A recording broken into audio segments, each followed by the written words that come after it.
yang kami hormati, saya hormati Pak Kapolres, Pak Kasih Pak Kasih Humas dan Pak Jaminas, seluruh rekan-rekan Polres Garut yang pada pagi hari ini hadir, saya ucapkan terima kasih. Pagi hari ini sesuai agenda kami akan melaksanakan rilis terkait dengan tindak pidana pencurian yang didahului, disertai atau diikuti dengan kekerasan atau ancaman kekerasan dan atau turut serta melakukan perbuatan pidana.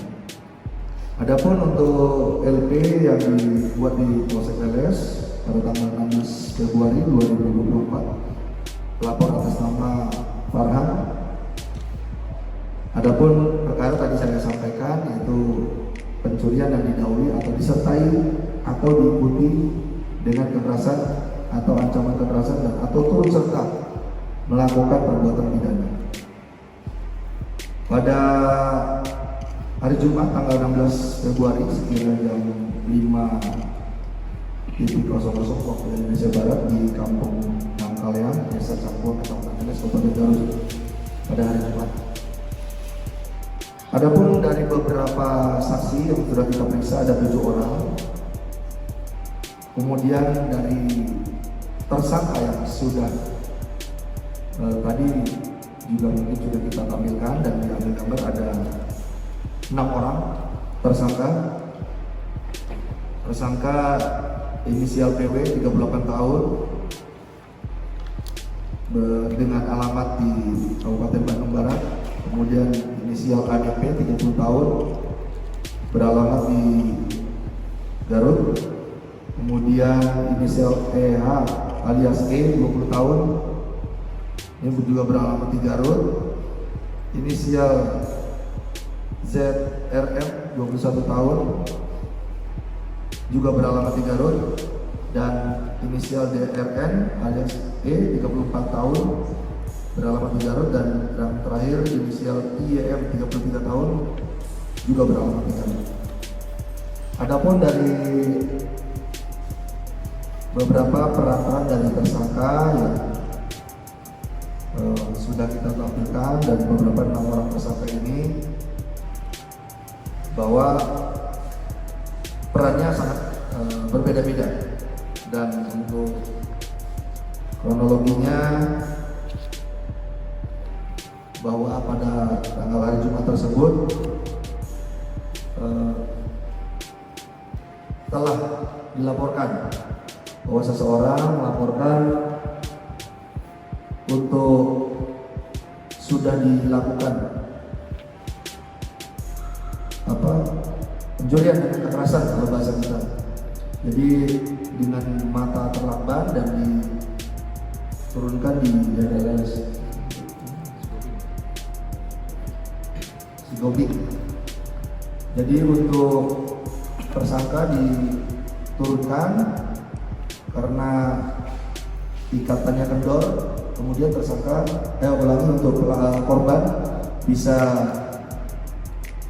melepaskan dan kemudian melapor ke kepolisian. Dari hasil penyelidikan Satreskrim Polres Garut, didapatlah 6 orang tersangka yang tadi sudah kami sebutkan, bahwa dari tersangka-tersangka ini mempunyai peran yang berbeda-beda tadi yang saya sampaikan. Dari ada yang berperan membawa airsoft gun dan menyuruh untuk berpura-pura menjadi konsumen. Jadi untuk modusnya adalah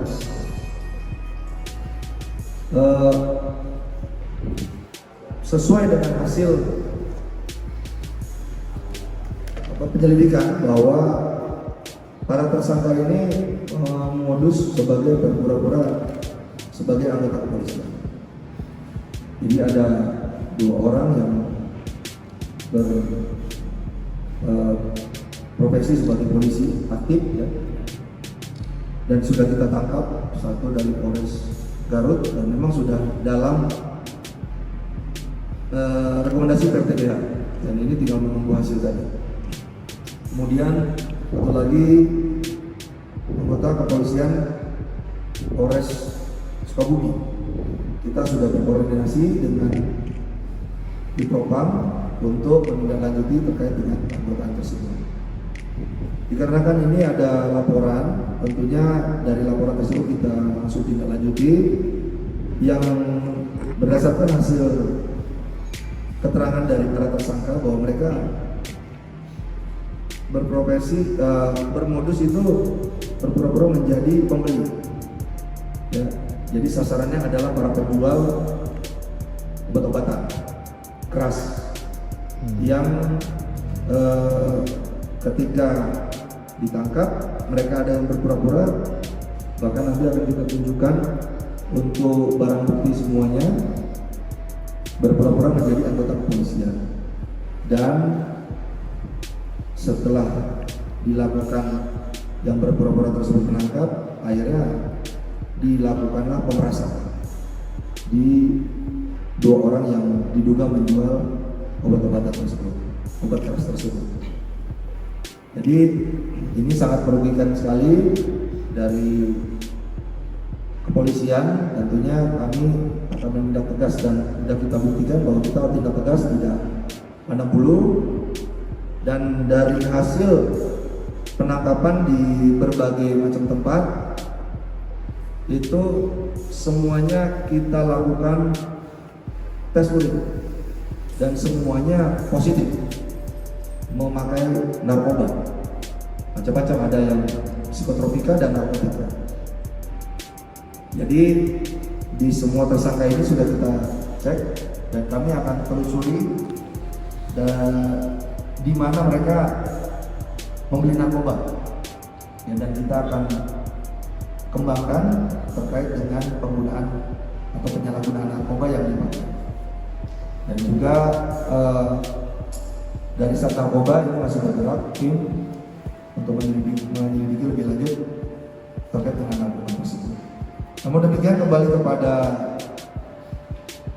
perkara yang kita ungkap bahwa modus-modusnya yang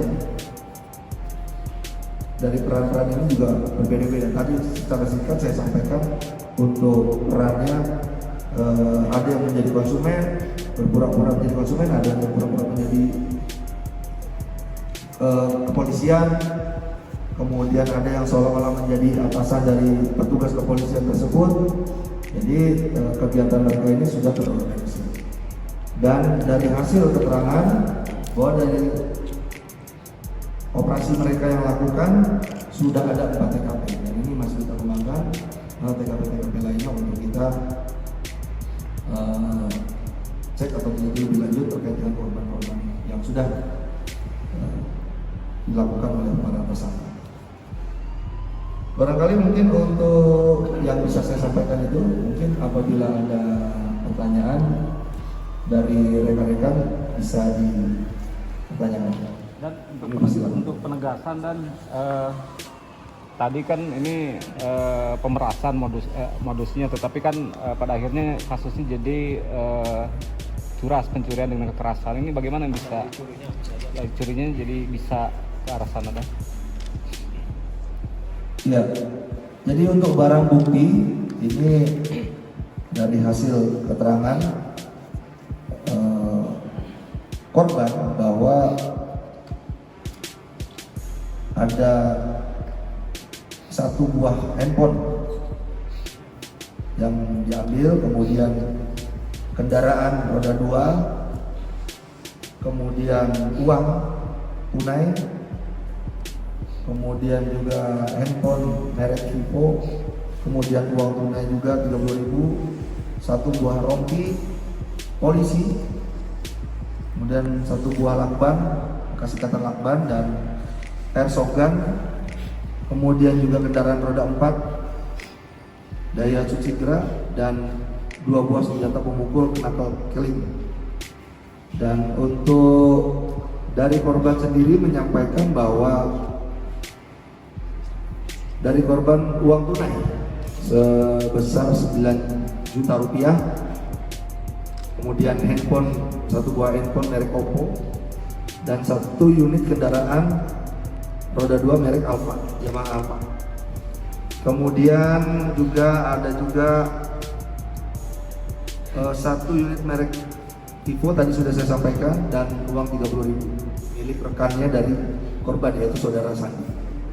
Kemudian untuk dapat saya sampaikan sendiri bahwa pasal yang kita terapkan adalah pasal 365 ayat 1, ayat 2, ke 1E, ke 2E, dan ayat 4 KUH pidana, dan atau pasal 55 KUH pidana, di mana ayat 1 dijelaskan bahwa dihukum pencurian yang didahului disertai atau diikuti dengan kekerasan atau ancaman kekerasan terhadap orang. Kemudian yang dengan dimaksud akan menyiapkan atau memudahkan pencurian itu, atau jika tertangkap tangan supaya ada kesempatan bagi dirinya sendiri atau bagi kawannya yang turut melakukan kejahatan itu akan melarikan diri, atau supaya barang yang dicuri itu tetap ada di tangannya. Kemudian ayat 2 ke 1 dijelaskan bahwa jika perbuatan itu dilakukan pada waktu malam, di malam sebuah rumah atau di pekarangan tertutup yang ada rumahnya, atau di jalan umum. Kemudian ayat 2 dijelaskan jika perbuatan itu dilakukan bersama-sama 2 orang atau lebih. Kemudian ayat 4-nya dijelaskan juga bahwa perbuatan pencurian menjadikan ada orang mendapat luka dilakukan oleh 2 orang bersama-sama atau lebih, disertai kekerasan atau ancaman kekerasan.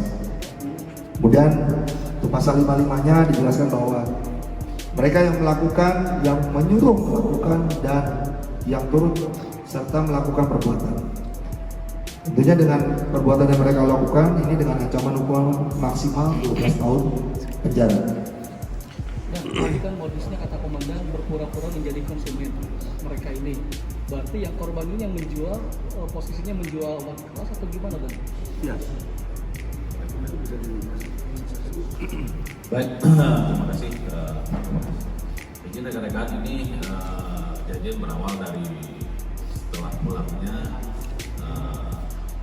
korban ke rumah. Sebelumnya mereka mengecek dulu, membeli dulu alat-alat barang tersebut. Setelah korban pulang ke rumah, diikutin di rumah, baru dilakukan eksekusinya. Dibuka kamar rumah kontrakan, langsung dilakban, diminta handphonenya, diminta password handphonenya, sama diminta uang tunai dan dinaikkan ke mobil. Dari Leles dibawa, memakai lakban, mata dilakban, tangan dilakban, dibuang di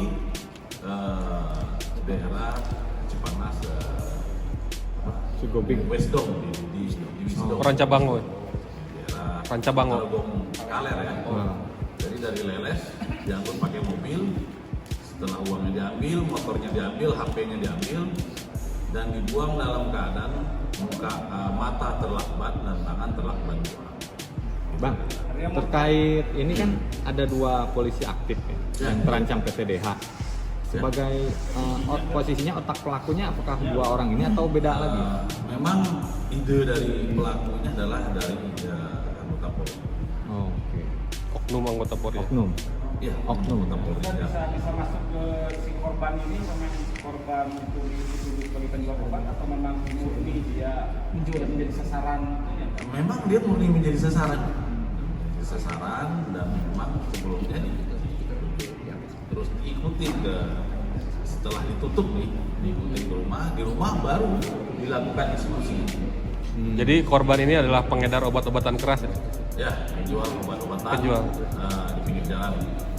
Jadi artinya selain melakukan pemerasan, melakukan juga perampokan gitu. Nah, Penculikan. pemerasannya dilakukan itu dengan gaya memakai baju polisi, tapi tidak diperasakan, tapi langsung minta mana uang, karena langsung dilakban dan minta gitu. HP-nya langsung diambil, dipakai airsoft gun ditodong dan minta mana uangnya serta HP dan mana kendaraannya. Langsung dibawa dan korban diangkut ke mobil, terus dibawa dan ditinggalkan di Seolah-olah diculik jadi ya? Iya. Oke. Iya, memang di masuk setelah masuk langsung disuruh tiarap, dilakban, diminta HP, diminta uang, serta setelah diambil semua barang-barang yang ada di kontrakan tersebut langsung dinaikkan ke mobil, dipukulin di mobil dan diturunkan di stop. Jaraknya dari Leles ke Wisdom itu sekitar 20 kilo. Ada 4 itu di wilayah mana aja? Udah berapa lama? Yang memang tadi sudah disampaikan oleh Pak Kapolres bahwa sebelumnya ada 4 TKP yang mereka sudah lakukan di Garut. Masih kita dalami, masih kita cari korbannya untuk segera melapor. Ada potensi korban juga jadi tersangka. Kemungkinan sudah lama, cuman kita butuh informasi-informasi dari masyarakat yang memang mau melaporkan ada kejadian-kejadian seperti ini. Polri ini aktif ya. Ini termasuk pelanggaran berat, Dan. Iya. Jadi kami jelaskan bahwa satu orang anggota yang masih terdaftar sebagai anggota Polres Garut ini memang sudah dalam rekomendasi PTDH. Jadi sudah kita sidangkan dan sudah kita rekomendasi PTDH. Karena kesalahan sebelumnya, bukan perkara ini kan? Bukan. Jadi memang yang bersangkutan sudah disersi lama dan sudah kita sidangkan pun in absentia. Jadi tidak ada kehadirannya dan kami rekomendasikan PTDH. Tapi belum keluar PTDH. Belum, ini masih menunggu. Tapi sudah kita rekomendasikan bahwa yang bersangkutan memang sudah kita rekomendasikan PTDH. Oknum itu tercatat tugas di Polres apa di Polsek? Di Polsek. Di Polsek. Ya, di Polsek. Jadi, Kalau yang satu lagi nih, yang Sukabumi. Oknum Polres Sukabumi. Jadi kalau untuk yang di Sukabumi dari hasil keterangan koordinasi bahwa sudah disersi di Polsek juga di sana sejak September. Jadi sudah sejak September tidak masuk kantor di Polres Sukabumi. Tapi masih aktif, Pak? Masih aktif. Ya, sampai dengan saat ini. Dan kalau yang perempuan Sama. Jadi untuk yang perempuan juga sama dalam satu mobil yang menunjukkan lokasi yang menunjukkan ada tempat di Garut. Jadi memang ada perannya yang perempuan juga. Itu pacarnya yang anggota oknum. Jadi berperannya membagi-bagi hasil dari itu dibagi oleh mereka. Kalau pengakuan pelaku dan dari 4 TKP ini, mereka dapat apa aja atau berapa jumlahnya? Dari 4 TKP ini yang baru ya, ini baru keterangannya baru muncul bahwa mereka juga yang diambil itu ada uang, HP dan motor. Dan motor yang sudah dijual cek. Dan memang ini dilakukannya karena kan di sini juga cukup sering ya, maksudnya kita lakukan penindakan terhadap penjual obat. Jadi ini beraksinya mereka sudah agak lupa mungkin mulai dari Januari karena kadang-kadang setelah dirazia kan sudah ditangkap tidak ada yang buka. Jadi mereka menunggu di mana lagi yang beroperasi sehingga mereka untuk di Kota Garut ini mana aja. Berarti yang 4 TKP itu dalam kurun waktu berapa lama ya? Ini masih kita tanyakan mereka masih memikirkan karena yang terakhir agak jauh jaraknya 15 hari sebelum ini. Dan yang dua anggota aktif mereka melakukan tindakan kriminal ini alasannya apa tidak dilakukan? Motifnya? Karena butuh uang atau? Memang dari yang sudah disampaikan oleh Pak Kapolres bahwa salah satu anggota yang ada di Polres Garut itu sudah direkomendasikan PTDH karena menggunakan narkoba dan disersi.